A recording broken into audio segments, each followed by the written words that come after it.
Welcome to Kava and Kettlebells, where we talk about kava, fitness, and life. Let's get kavafied. Hey, what's up, everyone? Welcome back to Kava and Kettlebells. This is Charles. Hey guys, this is Heidi. Thank you so much for tuning back in. If you haven't already, please take 5 seconds, go ahead and like, subscribe, and share with your friends and family. You can follow us on Instagram and TikTok at Kava_Kettlebells. And remember, we don't monetize off this. This is just Charles and I just doing our thing. So it really relies on you guys sharing, spreading the word, and just helping get this message out. All right, so on today's episode, we will be talking to Kojo Douglas, aka the Kavasseur. So Kojo, thank you so much for joining us. So we would love for you to just kind of, introduce yourselves to the audience, give them a little background, where you came from, how you got into Kava, and we'll just kind of go from there. Yeah, absolutely. As you said, my name is Kojo Douglas. And my name Kojo comes from my family in Ghana. I was a Peace Corps volunteer in Ghana, and they gave me the name Kojo, which means born on a Monday. So just to clear up that confusion right out the gate. But I was my name is Douglas LaRose, and I was born in Southern California in the early '80s. And when I was in high school, going into community college, I had a lot of anxiety in my life, and went into working at a health food store in Southern California called Jimbo's. And while I was at Jimbo's, there was a little kind of like natural pharmacy section of the supermarket, and I started asking them, hey, how can I deal with some of this anxiety, like outside of jogging and doing sports with my friends? What are some good ways to deal with anxiety that don't involve marijuana or alcohol? And somebody was like, oh, well, there's this stuff called kava that's just kind of coming onto the shelves. And that was my first time trying kava. It was a instant kava from a company called Kava King. I'm not sure if you remember them at all, but I remember the name of it. Yeah, they're yeah, from a while back. Had a little like tiki guy on the tin, and I remember just the first time I tried it. There was no reverse tolerance. It was like right away, like within like 5-10 minutes, I was like, oh yeah, this is effective, and it's mellow, and it doesn't like screw with my head. So it's perfect for winding down at the end of the day. So that's kind of where my kava journey began. And I didn't really have access to good whole root kava until probably like 10 years later, when I finished Peace Corps and came back to the U.S. and started seeing vendors online, like Knock 'em All at Home and Bula Kava House, and some vendors that no longer exist, like Paradise Kava. So I started a blog just because there was nobody out there really talking about it, and nobody really like explaining the differences between the different options. So I was like, well, I'm just going to buy all these different types of kava and write about them, and eventually do video reviews of them. And then it just caught on and like just exploded. So it's kind of calmed down a little bit from the blogging side, but that's kind of how I got to where I am today. Yeah. No, it is cool, and for our listeners, like I just want you guys to know that, like when I got into kava, like, dude, your videos were what I watch. Like, I still remember all the videos of you in your kitchen, like prepping the kava, like drinking them, doing the reviews, like, and like, it sounds weird, but I always like look at your face and be like, all right, this is a good kava. You're like, it's hitting. Exactly. But no, like, you were the one that introduced me to like Knock 'em All at Home. Like, I remember you doing reviews on them, and that's how I found them as a vendor, because I do think like vendors are getting more popular now, especially like with Amazon. You got like Calm with Kava on there. You got like Fiji Vanilla, but years ago, like there wasn't that much out there, so you really did have to find people online, and like yourself, who were doing video reviews, and that's where I was like, all right, this is what a heavy Kava is. This one is a little bit more, for like maybe like creative work, or for daytime. So yeah, there just wasn't a lot in the space back then. So your videos were very helpful back when we were getting into it. Thanks. I appreciate that. Yeah. Like I would literally just put my iPad up and press record and do all that in one take. Like it was never, I never like put a script together. I was just like, all right, I'm going to try this. Oh yeah, that tastes all right. And then And then I turn off the camera and turn it back on like 45 minutes later and be like, oh yeah, this is the stuff, But that's the best way to do it, that real authentic. I think it's really obvious when people are scripting themselves and you don't trust that, right? But watching you can tell it's authentic and you trust that, and that's how you build, that connection. So yeah, I think you did fantastic. Now, how was it coming into the scene and, back when you first entered into Kava and now, like how has, seeing that growth been for you? It's exploded. I mean, it's so much different now than it was like, 15, 20 years ago. I mean, back then you didn't really know what you were drinking. A lot of kavas were mixes of different stuff. So you could typically get something that was at least like from one country, like maybe like a Vanuatu kava or a Fiji kava. But now there's cultivars, like people talk about Kalai and Selesi and all these different varieties. And people are a little bit more kind of picky and choosy about what they drink, which I think is a good thing because, people can find the one that they really like. And also it's just a bigger scene now. It's there's kava bars all over the country, probably, 10 times more than there were back in 2008 or 2009. So, all the different stuff that's going on with the kava bar scene and the kind of Reddit and online explosion of interest in kava. And then also just the changing media landscape. Like, back then I had a blog spot, it was just, I would just write reviews, and then I started doing YouTube videos. But now with Instagram and all these other platforms, I think it's become much more like TikTok-y, like, 15 seconds, 20 seconds. And that's a little bit like outside of my format. Maybe I'm just getting old, so that's part of it. But yeah, the scene has changed, and, some things for the better, some things, for the worse, but it's got to adapt, right? Well, it's true what you said. Like, it maybe, I mean, I don't consider ourselves like old, but like, we're in our mid-30s, and even I'm the same way. Like the whole TikTok thing, like we just made a TikTok because people are like, oh, like do TikTok so people can see this, and like I hate it, man. I don't even go on. I don't even have the app. Like, yeah, like I just can't go down that rabbit hole. Exactly. Like, and especially too with Kava, when you're trying to explain that, you can't necessarily do it in 15 seconds. Right. No way. And it's really hard. And there are some people out there who are doing it well. But and this is not like, I'm not criticizing, but it's very like surface level, where with someone like Kava, you really need to get to the roots, Yeah, you really have to adapt to it, and it's something that, people are ingesting, and I don't know, there's a lot of history behind it too. So like, I think sometimes that can get lost, like just doing these quick, 15-second things. And it's like you said, man, I don't know, maybe we are just old, sit down and have conversations about things, but it is very like fast-paced environment. I see what you're saying. Yeah, and I think also, I mean, it doesn't give that quick fix that like people are looking for when they think of substances. A lot of people want something that is like, oh wow, man, this is crazy. Like, oh, I'm tripping out. Like, but Kava, you really have to take your time with it. So it's like that TikTok format or the Instagram format. It's like, hey, like try this thing that's gonna take a while for you to understand. It's like it's very when I introduce a lot of friends and coworkers, to Kava, and I'm like, hey, I think this could really help you out. Like, you seem kind of, high strung. And at first they're like, oh man, I don't know, and I'm like, just keep trying it, keep trying it. I'll give you some more. I'll give you like a pound to like try over the week. And then usually after like 7 or 8 sessions, they're like, oh yeah, this stuff is definitely helping me out at the end of the day. But it's kind of hard to get that message through on like a TikTok, like or Instagram type format or platform. Yeah.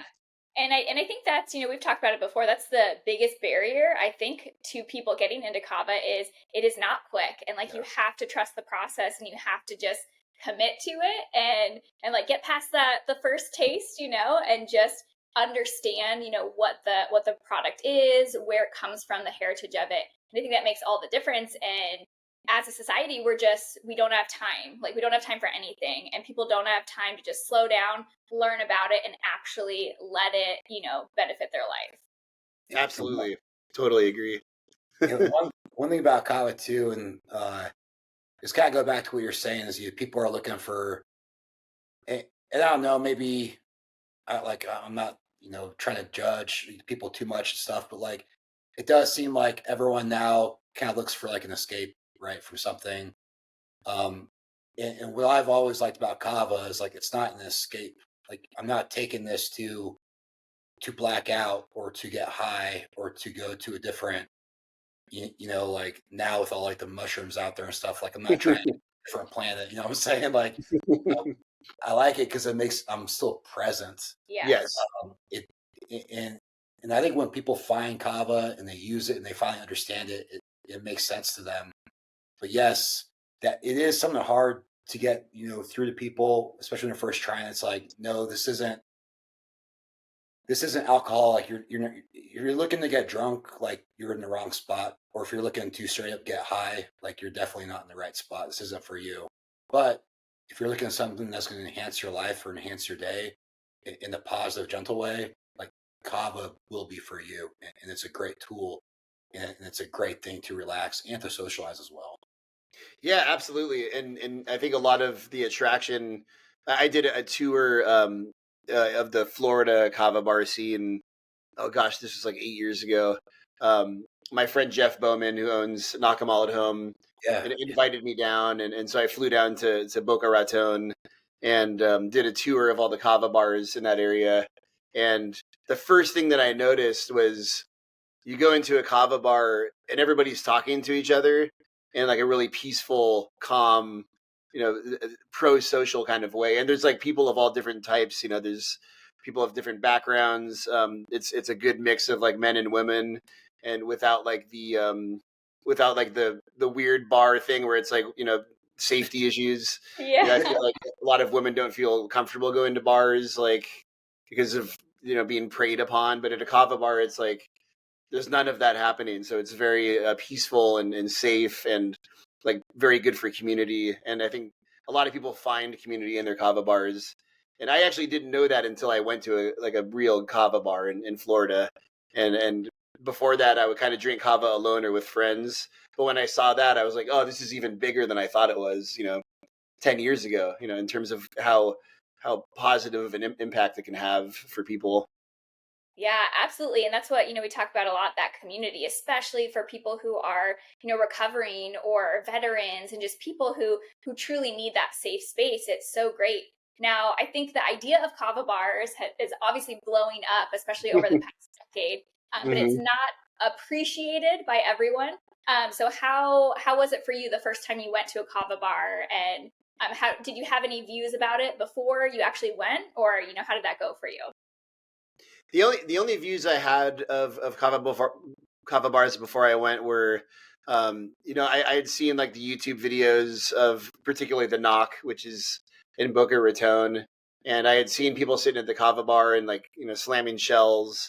There are different kinds of kava bars, so there was like Kavasseur is another big one, where I think they try to mimic a little bit more like a party scene, where they do like shots of kava like every. I don't know. It's like every hour they do like a shot of kava or something. And pretty sure they do like kava pong. I see that. Yeah, right, exactly.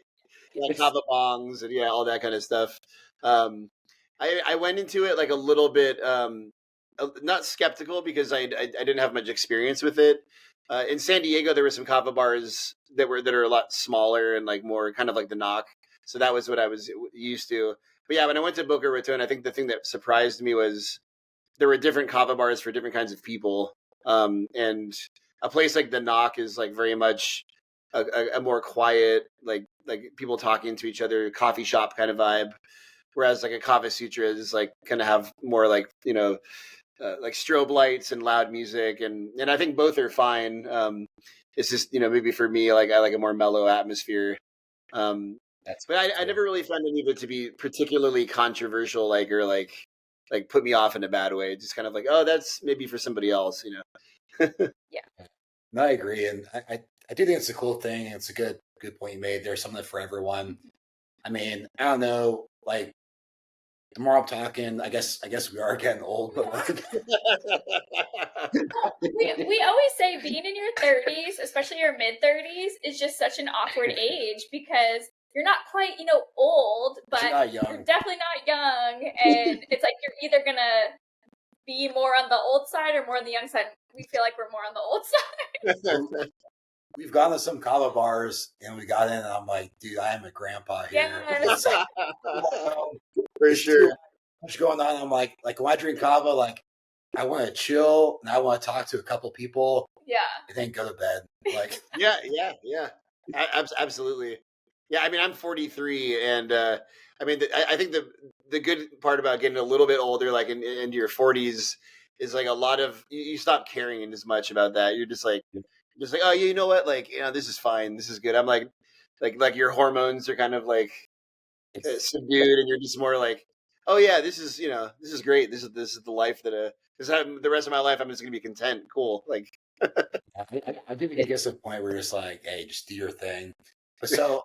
I am curious. I wanted to ask this, and before we go down the discussion, I want to make sure I don't forget. But going back to when you were, really heavy in your reviews, because I know you have a lot. Like, I'm just curious. Do you have I guess like a book, or can you say how many different, I guess brands, cultivars you have tried? I'd just be curious. Probably like. I don't know, man. I mean, at one point, I had tried all of the kavas that were available, like 100% of them, and I had done all of the reviews of every kava there was, and like oftentimes even 2 or 3 times I would review the same kava because they change too. It's like the supply of kava from the Pacific is very inconsistent, so you might get a bag of stone from Nakamal at home that's a lot different than it was like 6 years ago, and for the most part it's getting better, it's getting cleaner, it's getting stronger. They're processing it correctly, so there's like not as many contaminants in it. Like that used to be a big problem. It still is a big problem with some vendors, but yeah, no, I think the last time I counted on my YouTube channel, I had over 100 videos, and at least like 85% of those are kava reviews. So there's kava reviews of stuff that doesn't even exist anymore on the YouTube channel. And at one point I was like, what am I going to do? Because like I'm out of kava to review. So I started kind of moving to more topical stuff, like trying to do videos on different topics. But yeah, I can't even. I mean, there's some vendors I haven't tried yet. Like I don't think I've tried Kava Depot. I just never like got around to trying them. Yeah. But yeah, I probably should. Maybe that's another chapter. I could start. Yeah. And also, I'm curious too. So I know you said you were in Peace Corps, and you sound like you were overseas for a decade plus ish. My current job. I just got back from Senegal like 3 days ago. So yeah, no, I'm overseas all the time still. Yeah. So do you have you brought kava overseas, and even kind of with have you shared it with people overseas, and even kind of seen it? So I guess you want to speak a little bit to that, and that's a great kind of traveling with it. Yeah, that's a great question. I don't think I've been asked that before. It's whenever I travel, I take kava with me. I've taken kava to probably 20 or 30 different countries, and like in Ghana, for example, where my wife is from, and like in her village, we have a farm and stuff.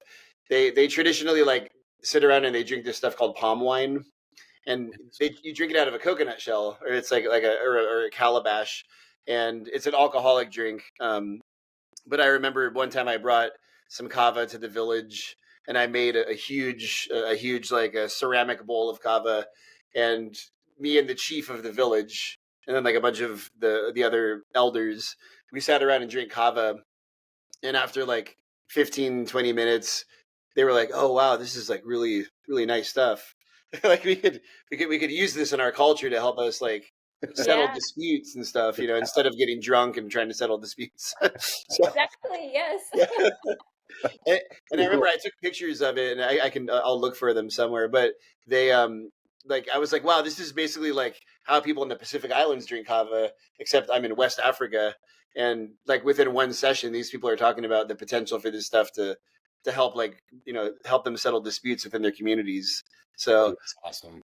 that's Now, a cool story that I like to tell. But yeah, I've that's never had any problems like getting kava into countries. I lived in Sudan for a year, which is like it's under Sharia law. It's like a very strict country. But I brought a whole suitcase of kava with me when I went there. Really? And no issues with I just didn't know it was like, yeah. yeah, no Well, issues. Yeah. so curious. So how? This off topic, but how did you meet your wife? She's from Ghana originally. Yeah. I was a Peace Corps volunteer in Ghana in 2005 to 2008, and I was working on a natural resource management agroforestry project, trying to promote tree planting and environmental conservation and sustainable agriculture, and then markets, like helping farmers get their stuff to market and stuff. Um, through cooperatives, and like one of the members of the organization I was supporting, uh her daughter was my wife, and or became my wife. Not wasn't my wife at the time, and I was like 23 years old back then, and she was like 21, 22, and we just hit it off. Like, she lived in the village. She worked for the local farmer organization that I was supporting, and helped them with like record keeping and stuff. So that's how we met. Yeah. Cool story, man. yeah, Yeah. that's awesome. When did you guys when did she join you back in the States? So we go back and forth. My children are both born in Ghana, and I finished graduate school. I moved back to Ghana, and then we kind of go back and forth still. Like actually right now, my son plays in the Juventus soccer academy in Accra, because they have a talent pool there. So she's with him in Accra, and then like my daughter goes to school here. So yeah, we have a very like international situation. I And love that. That's That's cool. awesome. When Yeah. you do go back, are they still drinking kava? Oh yeah. My wife drinks kava. Yeah, she loves it. Yeah, she loves it for its the health benefits. The fact that like it's good for like um if you drink a lot of beer, like Ghanaians drink a lot of beer, and like palm wine and stuff, which has a lot of sugar and carbohydrates. So she likes the fact that she can like just drink kava and like maintain like a healthy weight, and like Right. and Yeah, get good absolutely. sleep and feel good about herself. Yeah. Yeah, it's one of the biggest reasons. I mean, we like it. It's just because try to stay healthy, try to stay fit, and obviously, there's a lot of things out there that detract from that. And that was what was so cool about kava, and what we try to explain to a lot of people too, who are trying to get away from substances, because of those effects. And it's like, hey, like, kava. I mean, there really is no metabolic disadvantages to it. Like, Yeah. yes, if you eat the root, like you'll get some fiber, Yeah. but like that's really about it. Mhm.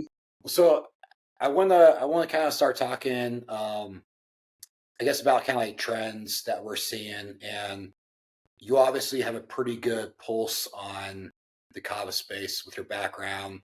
That I know organizations that you've been part of too, in the past and stuff. So what are some things right now that you're seeing in the kava space? I know this is like a very broad question, so we can maybe pick out one or two and kind of go down the rabbit hole. But I know you did mention, and you probably have a good idea on this, but the quality of kava is getting better. Obviously more vendors are doing more testing, and then another thing too is the popularity of kava, and especially in the United States.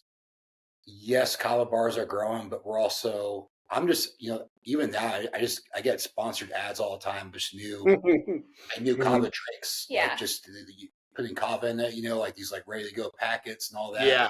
It's just exploding. So, yeah, let's pick a couple and let's just kind of dive into it, man. So, I'll Yeah. let you cast Deb. Yeah, it's hard to, yeah, it's there's so much going on right now. I don't know that there's ever been a time when Kava was so complicated. For sure. Like, and I think that the products that are out, like the extracts that are coming out right now, like Polygold, like from Root of Happiness. Right. I think these are really, really good, like solid, safe kava extracts that I would recommend to anybody, especially people that don't want to, sit down and drink a gallon of kava.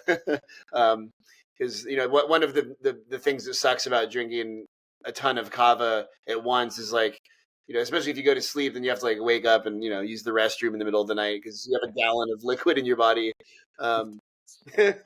So like having the extracts and like even like the canned drinks that might have a higher kava lactone concentration, I think is a good thing, for people who might like see that as a barrier to getting into kava. So I mean, I think those are all positive things. I think that the vendors and the different companies that make these beverages and products, they just need to be very transparent about what's in the product. That's my biggest concern is like, if you buy a can of something that says like kava, guava flavored kava sparkling beverage, like you should just be getting kava. You shouldn't be getting other substances like mixed in with it. Even caffeine, like I don't think that caffeine and kava go well together. And then also I think like with kratom, I think it's really important that I think it's fine for people to drink kratom and products that have kava and kratom mixed together, but I think it's incumbent on the business that's selling that product to let the customer know that.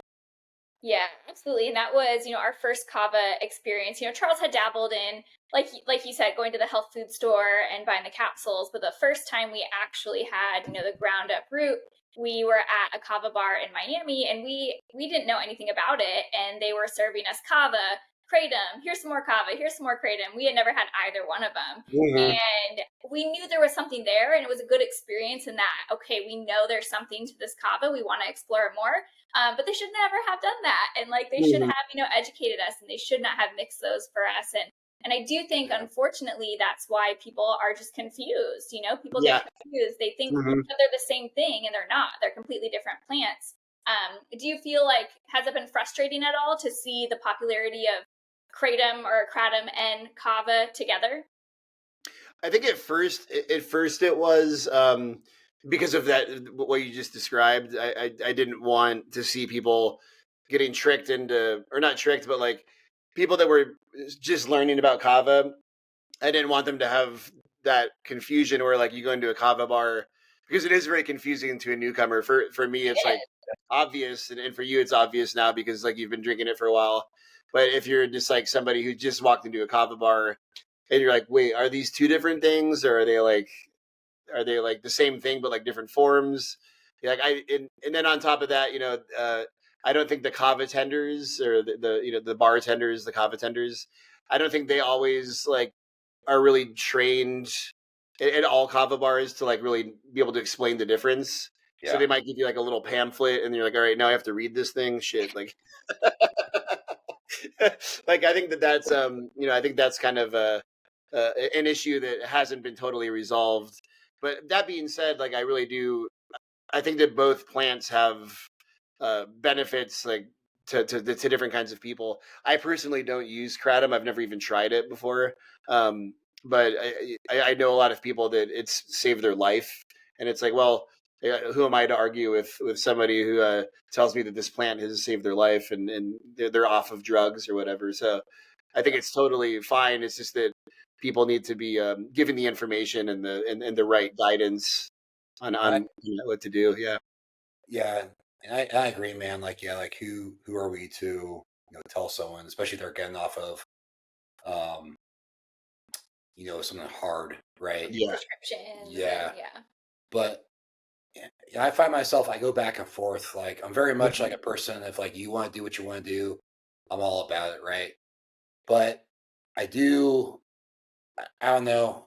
I'm still like, because I don't want to be hypocritical, because I've gone to a kava bar and I don't drink as much kratom at the kava bars. Usually if I did kratom, like we're very much like we use it for pre-workout.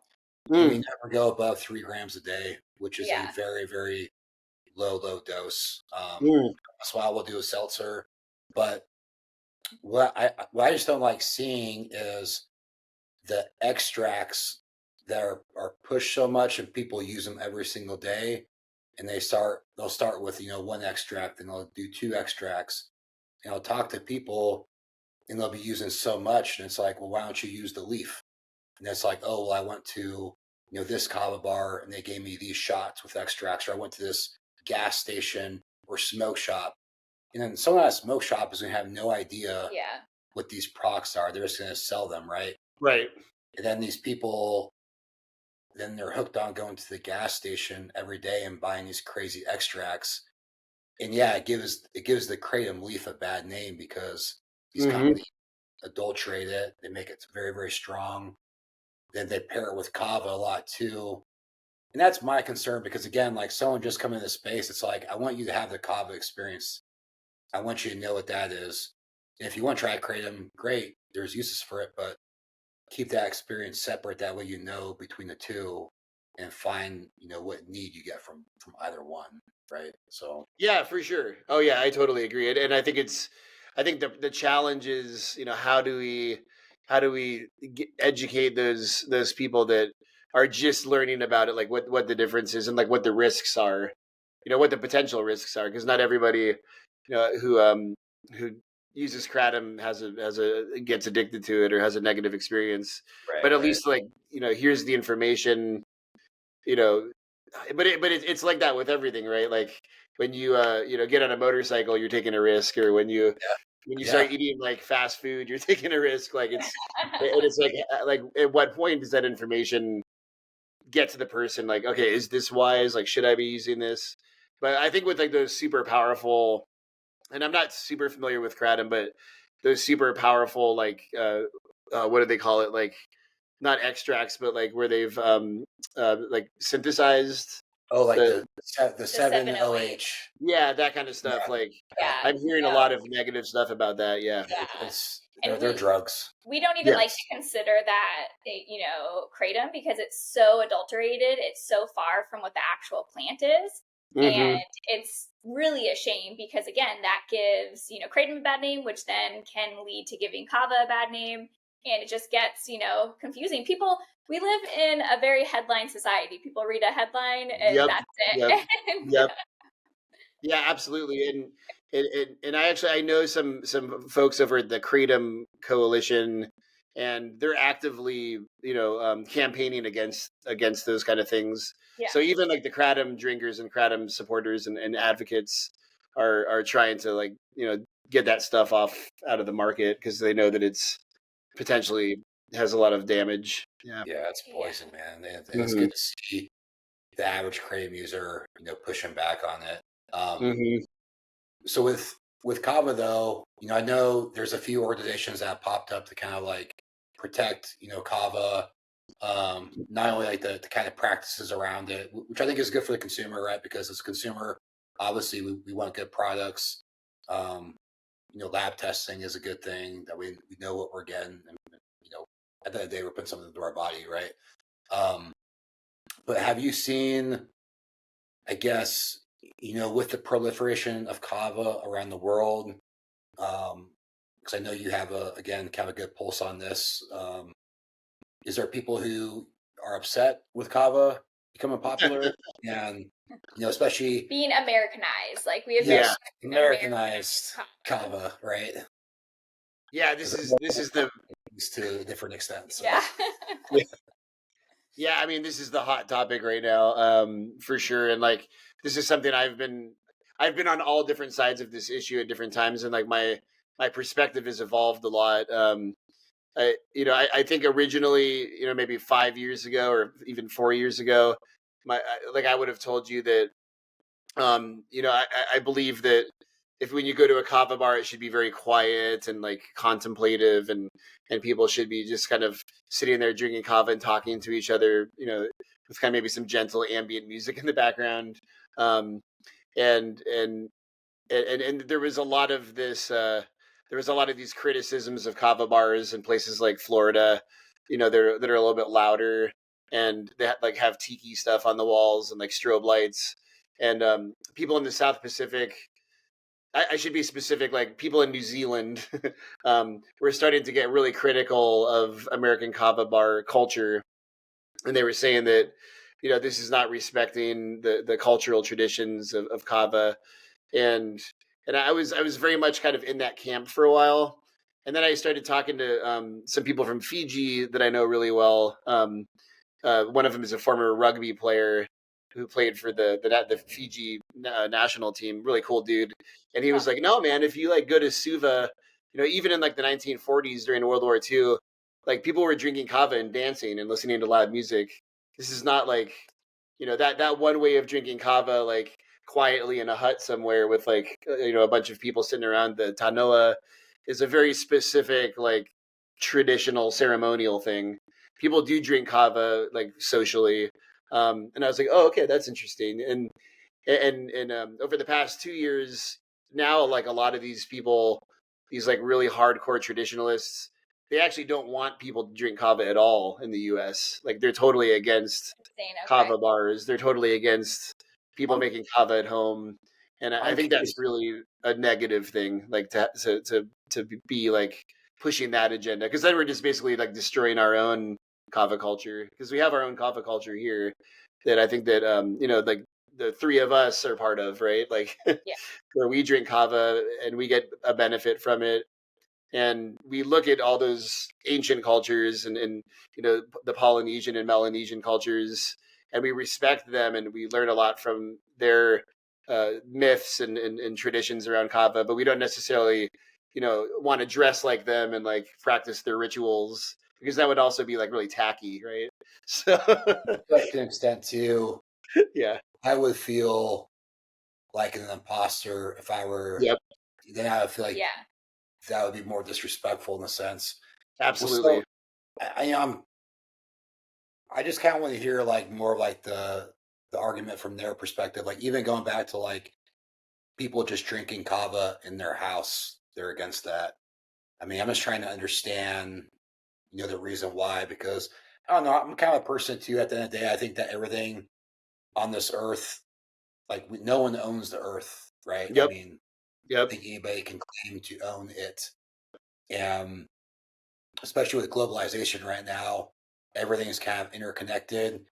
And I'm not saying we don't recognize and remember the past and the roots for everything.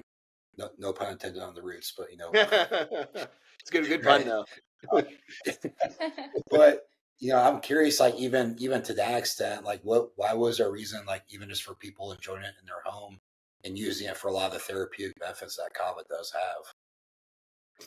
Yeah, I mean, what I've heard, I mean, from what I've gathered from what these advocates say is that, and a lot of them like they're speaking from a specific cultural standpoint. So, like, it's like I feel like the Fijians and the Tongans have like the most kind of regulated, like strict kava ceremonies, and their whole thing is like when you drink kava, you're supposed to be in a group, like sitting around a tanoa and like sharing from the same bowl, and it's supposed to be like a very social thing where you build relationships and talk to each other, and like I said from the example from Ghana, like they use it as a way to resolve disputes, and then they have like different a different hierarchy like within the kava circle. Like you might have a person who is considered like an elder who like manages the kava ceremony,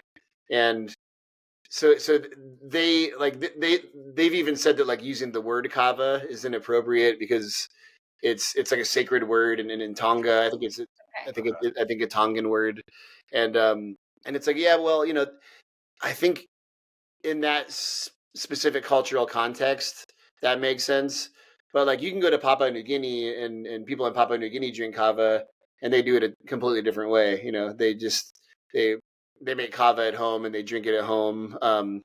You go to Vanuatu and there's kava bars that are just like regular bars in the US, except they're drinking kava, and they're not doing it in this like ceremonial way.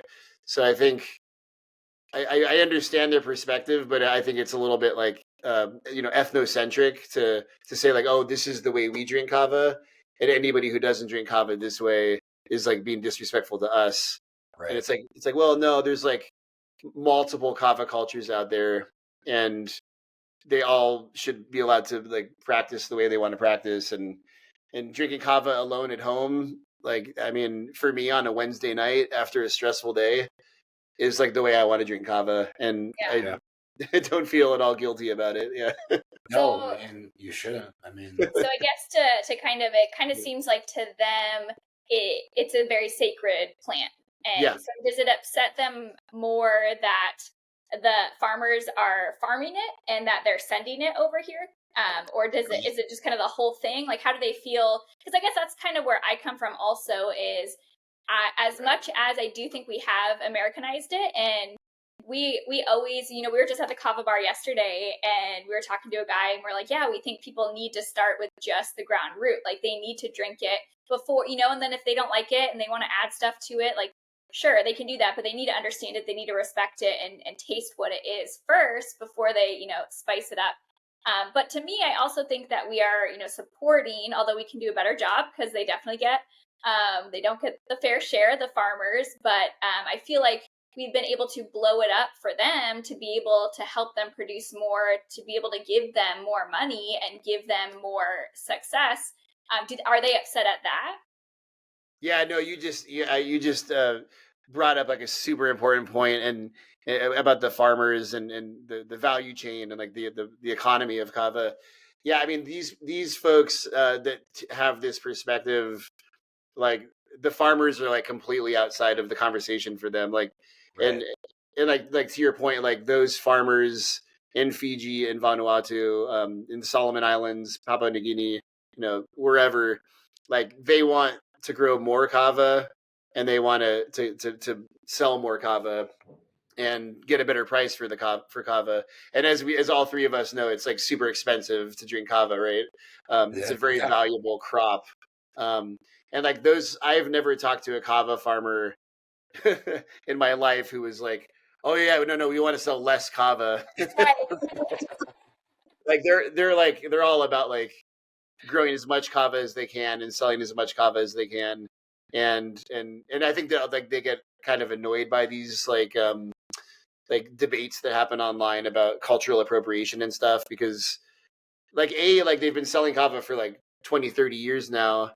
And this whole controversy just started like 5 years ago. So a lot of the farmers are like, wait, what? Like this was bad? Like what I'm doing is bad? I don't understand. Like, I wonder like what sparked it, because like it does sound like it's a recent thing. I wonder if it is because I mean, like I think social media has kind of magnified everything to some extent. I mean, like it's just call a spade, right? But like, too, you look at like kava bar growth in the United States the past 5 years, and it's like insane. Like I literally feel like every week there's a new kava bar popping up, which is cool because I'm excited for people to use it, because I think the more people using kava, the less people are drinking alcohol, less people are using drugs, just a better society in general, right? Like people are going to be happier, and I mean, you just look at the stats, just in general. If only all our politicians would drink kava. No. Well, that'd be great. Yeah.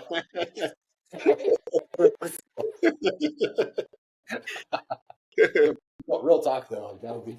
Yeah, seriously. No, that's a good point. Yeah, I think politicians would benefit a lot from drinking some kava and chilling out. Yeah. But like I don't know. Do you have any thoughts on like, I guess, why like so recently it has become an issue? Do you think it is just because like highlighted from kind of media sources that we have now, or I don't know. Yeah, I mean, I think you see a lot of this like all over the place, like not just with kava, but with like literally everything, right? Like with music and art and film. It's like all these accusations of or all these discussions around cultural appropriation. And I think in the past 4 or 5 years, it's like become like, the hottest topic is like, oh, how can we become enraged about stuff? Like, and people are almost like addicted to being like perpetually upset and like enraged about something. And I think kava's gotten dragged into that. And it's like for me, I had never heard anybody accuse anybody of being disrespectful for drinking kava just because they were, you know, a white person from like the Midwest, or like, like a Mexican from San Diego, or, a Hispanic person from San Diego or something, until like 5 years ago. And it's like, oh, that's not your culture. Like this is like colonialism. And it's like, really, it's like colonialism for me to like drink a shell of kava. I don't think that's what colonialism is, like, No, it does seem like it's being taken out of context so much. Yeah. It's funny you mentioned about like just the comedians, and this is like random, but the gatekeeping. So I'm a big fan of like punk music. Yeah. But I've noticed like in the past, like even a couple of years, like all the punk like social media pages, all the forums, it's gotten so like everyone's such a gatekeeper. Like, oh, that's not a punk band. Or, oh, he's not punk anymore because they said this or did this. And it's like what does that even mean? What is that like? You know what I'm saying? It's gotten so stupid. Like the defending like I think it is. We watched a documentary on Nickelback, and I think that's kind of what got us thinking it. It was a documentary on Netflix about Nickelback.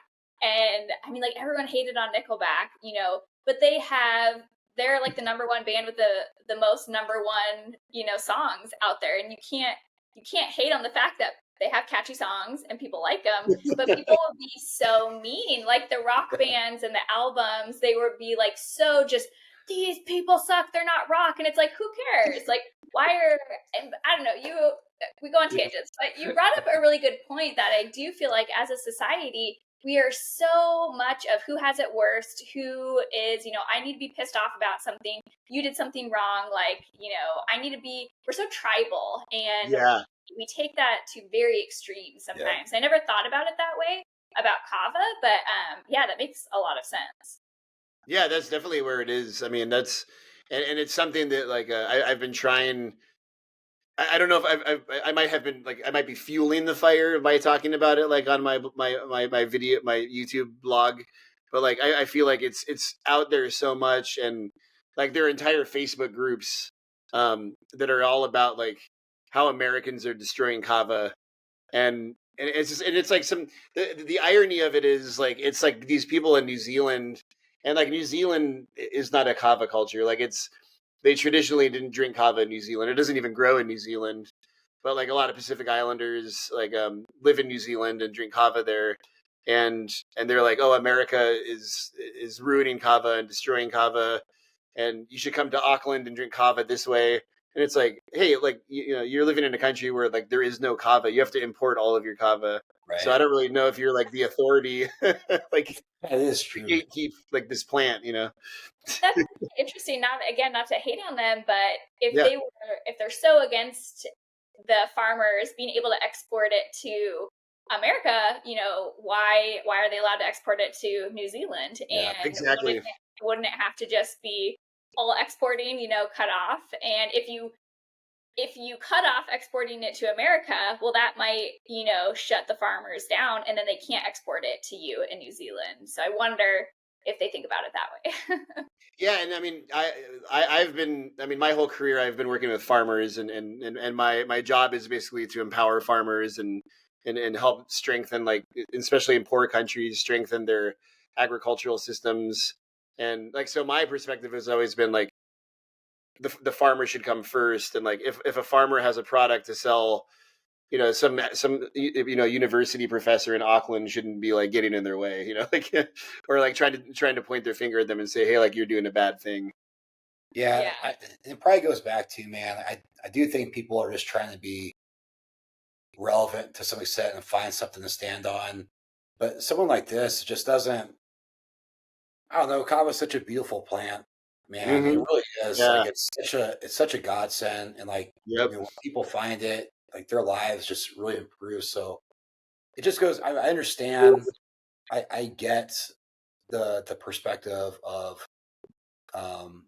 yes, when to keep the culture, in remembrance, but as it grows and as more and more people find it, like, I don't know, like if something blesses someone and makes their life better in a positive way, I mean, I just don't see the reason for the hate.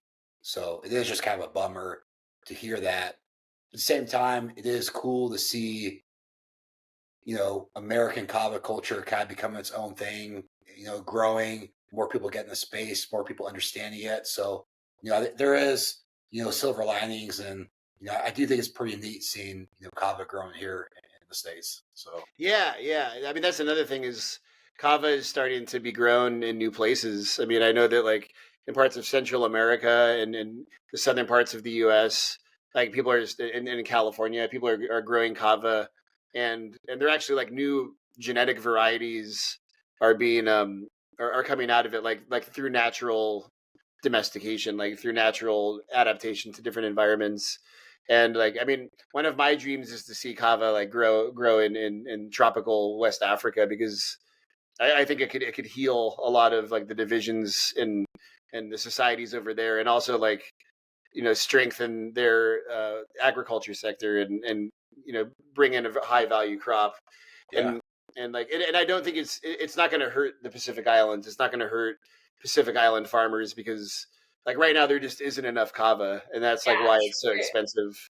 It's Yeah. like it's like a very like limited supply, and there needs to be more. Yeah, I totally agree. I think that sounds like a fantastic idea.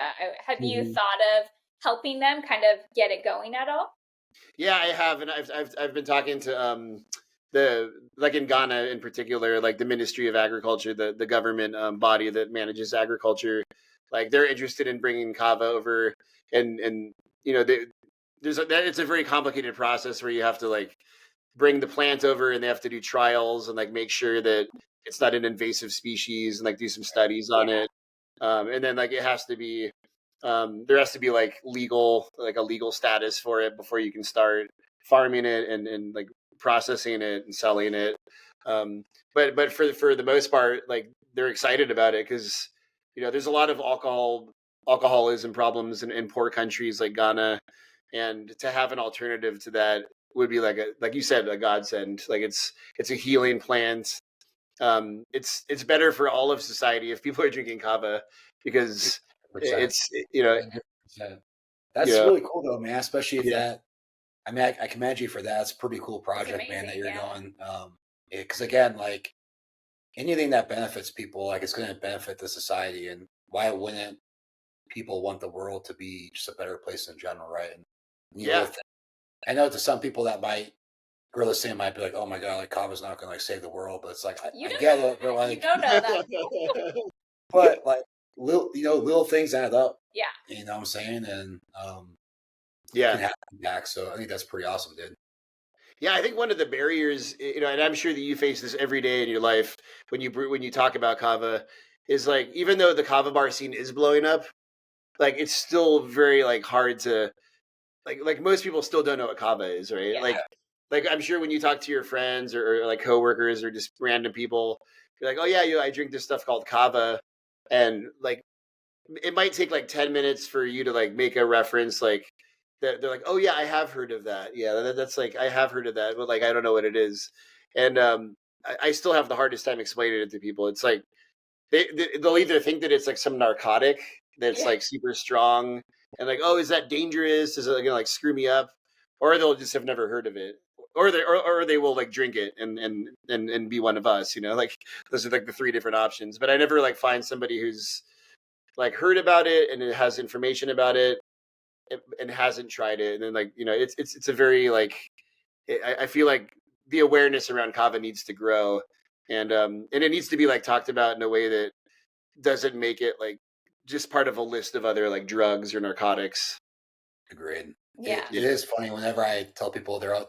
The first thing they always think It's is the fast food kava. is that Mediterranean restaurant called Kava. They're always like, Yeah, oh, that yeah, Like, yeah. they're like, kava, Yeah. yeah. Like, no, not that. That's right. And then people are always like, is this some type of like protein and nutrition drink? And I'm like, nope. No. You gotta explain it to them, and they're like, and then people they always take it to the extreme. They're like, oh, is this like that psilocybin stuff that's out there now? Like, is that like ketamine or something like My that? favorite is I'll have people who I know drink alcohol all the time, and I can imagine them just with their wine glass typing me the message saying, I Googled this and it's harmful for your liver. And I'm like, Oh yes.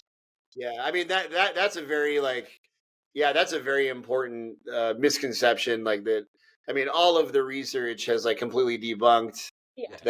But it's weird because when you Google it, that is still the first thing that comes up, and it's like, we've even had doctors. We've talked to doctors who debunk it, and same thing. They're like, it's crazy, and people still, again, they do that Google search, they read a headline, and their mind is made up. Mind is made up. Yeah, I mean, I'm sure you know the history of that. Like, it's. I think it was like the '90s. There was some product that was sold in Germany that like was mixed with like harmful chemicals that was causing liver damage, and like that one event where I think like five people were affected with like with liver disease, and I think one of them passed away. That one event, 30 years later is still haunting us, and it's like it has nothing to do with kava. Yeah, and it was like an extract too. It wasn't even actual ground up root, and Well, luckily though, last year that the report came out. Was it from the WHO or? I think it was from. I think it was the World Health Organization that came out on debunking all the liver myths, and even with that being said, there are still people who are like, oh, like, well, it just seems too risky, and I'm like, what? Man, like I saw you just pop like 10 Motrins over there, like right, exactly. You chase that with some alcohol too, like right. Yeah, I watch a lot of soccer, and like I'll be with my friends at the pub watching soccer matches, and like I'll be talking about kava, and and I've actually seen that with my own eyes, where it's like, oh yeah, I don't know, I'm looking at this on my phone, it looks really dangerous, and then they'll be like, oh yeah, like a round of Jameson's. And you're like, dude, come on, man, like, you realize how ridiculous you sound. Well, so as we kind of wrap up and everything, I do just kind of want to like. Kind of hear your final thoughts, especially for people, who might be listening for the first time, or just kind of getting the kava. Like, for you, I guess I want to ask the question, like, what is kava to you? How does it make your life better? And then, for someone who's never used it before, why would you recommend, that them kind of starting this journey with kava? Yeah, I mean, for me, the kava means a lot of different things. I mean, I think of all of my friends and the kava community that I've drank kava with and sat down and socialized with, like, while drinking kava, and like the important relationships I've developed through that, and like the kava has a role in like conversation and community. So that's like a really important aspect of it is, and I think that's a more traditional thing, is using kava to build relationships and have like kava circles and friends that you can drink kava with. But I think more importantly to me in my life, like kava has like, I have a very active mind, and I like work really hard all day and like think about really complicated things. I mean, at least I think they're complicated. Maybe they're simple. but at the end of the day, like at 5 p.m., I mix my kava every day. Like I take some days off every now and then, but I mix my kava, and like that's when like I can settle my mind and like kind of enter this mindfulness space where I'm able to sit down and like read a book or watch a movie or like just unwind and then like get really nice deep sleep without anxiety, without my mind like racing at 1,000,000 miles an hour. So it's very, to me, it's both a social lubricant that's like safe and productive and pro-social, but it's also a medicine that I take to help keep my blood pressure low, to keep me healthy, to keep me from like binge eating like potato chips or whatever. Like kava will definitely like act as a substitute for like those types of vices. It does. So yeah, I mean, in a nutshell, that's kind of how kava has worked for me, and I think for a lot of other people too. I love it, man. And like again, man, I just want to say it's cool, man, because when I got in the kava, I watched all your videos. Like you're the one who kind of like got me trying a lot of different brands out there, and again, there's just no one else out in the space, man. So what you did, I'm sure for tons, hundreds of other people too, man. Like you were the guy that we all watch, drinking kava, prepping it up, man. Thank you. So no, like it's cool. It's cool to be able to talk to you and have this conversation. So I appreciate it. Yeah. Well, before we wrap things up, I'd love for you to let our audience know where they can follow you and check out your videos, and if you're still blogging, where they can find you online. Yeah, so I'd point people, I think, first and foremost to the Facebook page, the Kava Lounge, where that's kind of like the most active online community that I'm participating in and managing right now.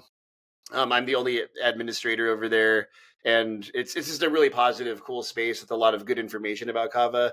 And then also my YouTube channel, just Kavasseur, Kavasseur.